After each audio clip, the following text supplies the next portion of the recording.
Well, yes, indeed. As you've seen there, Mr. Tony Ojukwu joins us next this morning. Good morning, and thank you for joining us on the program, and thank you for holding on as well this morning. Well, that report yesterday raises a lot of concern. Anyone who sees that will just keep wondering, wow, how 25,000 persons missing in the country, 11,000 of them children. It will concern anybody. But give us a background to this report. I mean, there are just several questions as to over what period, how, what is being done about this. So just give us a background concerning this report, how the team went about this result, because you also understand that this by no means is exhaustive, which is all the more scary. Yeah, thank you very much for the opportunity to come to expatiate on this report. You know, Nigeria is a party to the International Convention, the Geneva Conventions of 1949, and also the Convention for the Protection of All Persons that are disappeared.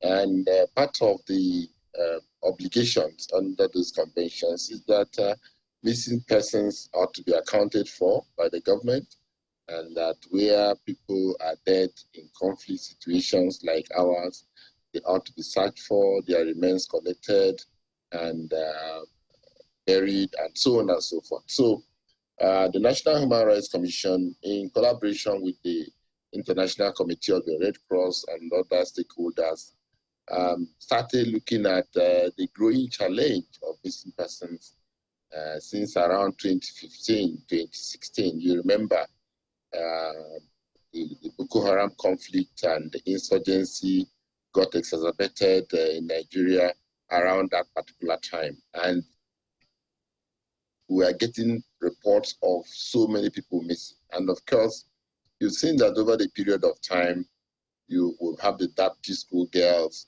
we have had kidnappings all over the place, issue of unknown gunmen, the issue of the train attacks, and so on and so forth. And of course, we also had the End SARS protest, where a lot of revelations have come up about the activities of law enforcement agents, where at times people are arrested and the family members are not informed about where these people are being taken to.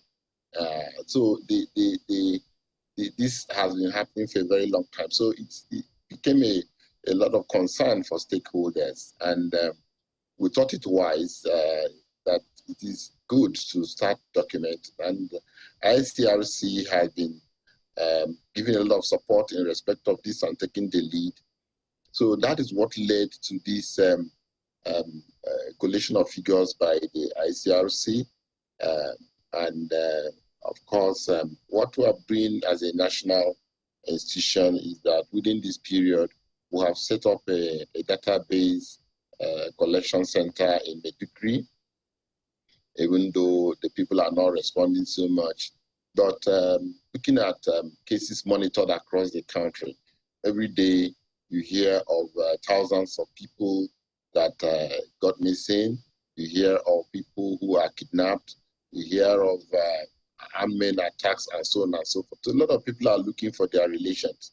Some of them report to the police. Some of them report to the National Human Rights Commission. Some of them report to ICRC because they know that they have a very soft spot for dealing with victims of families that are missing.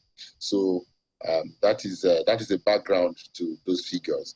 But they're very, very worrisome indeed that this number of people are missing. And you'd be surprised to know that in the whole of Africa, from all indications, Nigeria has the highest number of missing persons. Wow. And you know, listening to that and coming across those figures, immediately one thinks, wow, what do we do? How do we ensure that one doesn't fall victim of this kind of scenario? Immediately, measures have to be taken. So is there anything that or can you say there's one key thing or a combination of things that will need to be done either singularly or simultaneously to ensure that we begin to address this challenge? I know you've spoken about the database, but there must be some sort of action to prevent this from further happening.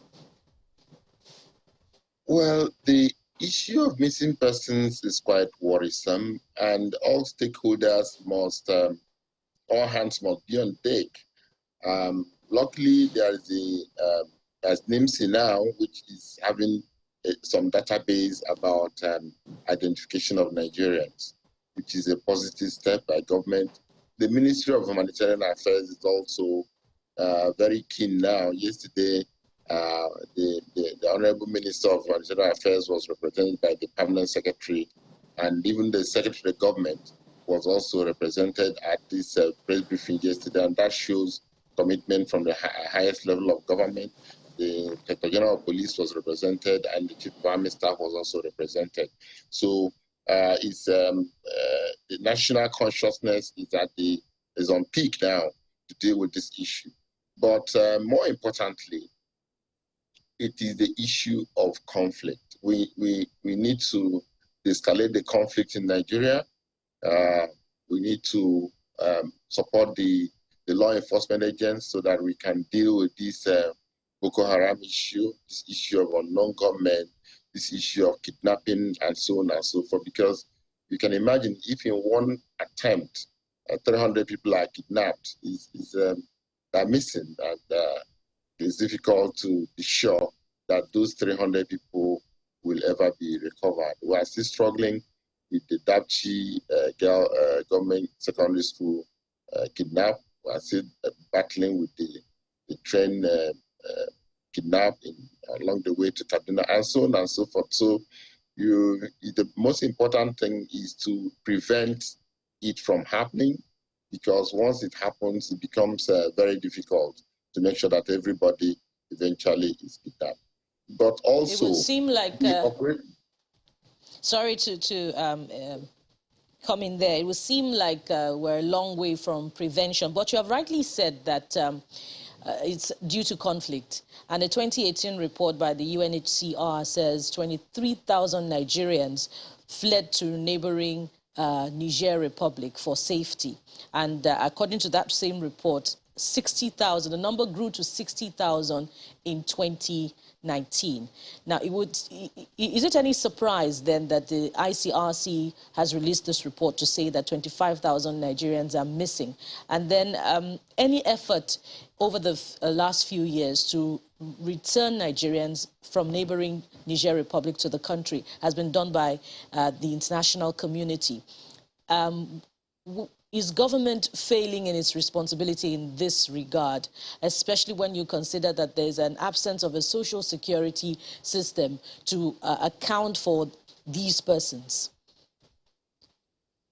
Yeah, you recall that recently the federal government releases the sum of about 50 billion to the government of Borno State to help relocate Nigerians that had fled to neighboring countries. When the president visited Borno State about 2 or 3 weeks ago, the announcement was made that the federal government had released about 50 billion to enable Nigerians that had fled to neighboring states like Cameroon, Chad, and Niger to be relocated back to the country. These are some of the efforts government is making. But on our own part, we think also that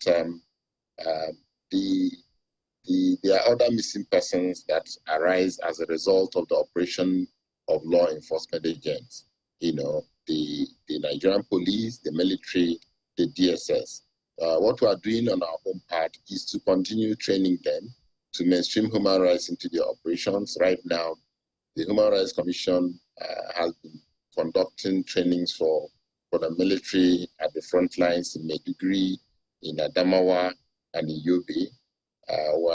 We trained the police in Lagos last week, and this week we are in Kano training the police. And we keep on conscientizing them, training them to mainstream human rights into the operations. Because at times, the way law enforcement agents operate, they don't contact their families, for instance, when they arrest people. At times, they just come to the beer parlor and raid the place and take people away. And somehow some people get missing also to the operation of our law enforcement again. But conflict is a major one. You mentioned NIMSI, NIMSI earlier. Would NIMSI be sufficient as a database to account for citizens in different parts of the country? I'm talking about development now.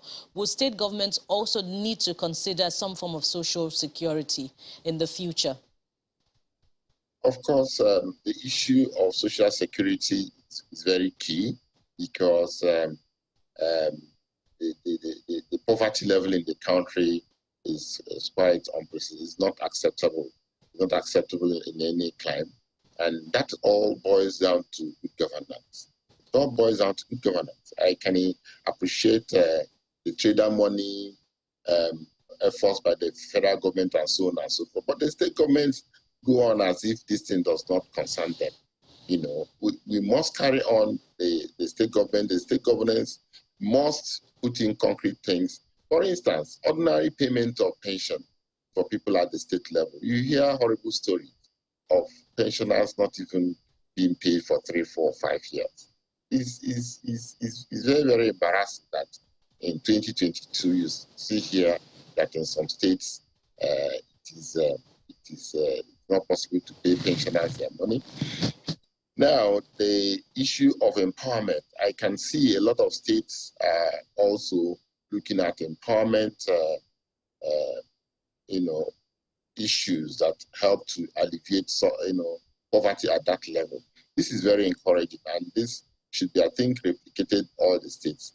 And the federal government should try and, carry along the state governments in the poverty alleviation programs, so that we have some social security, some social cushion, even for persons that are older persons, health insurance schemes.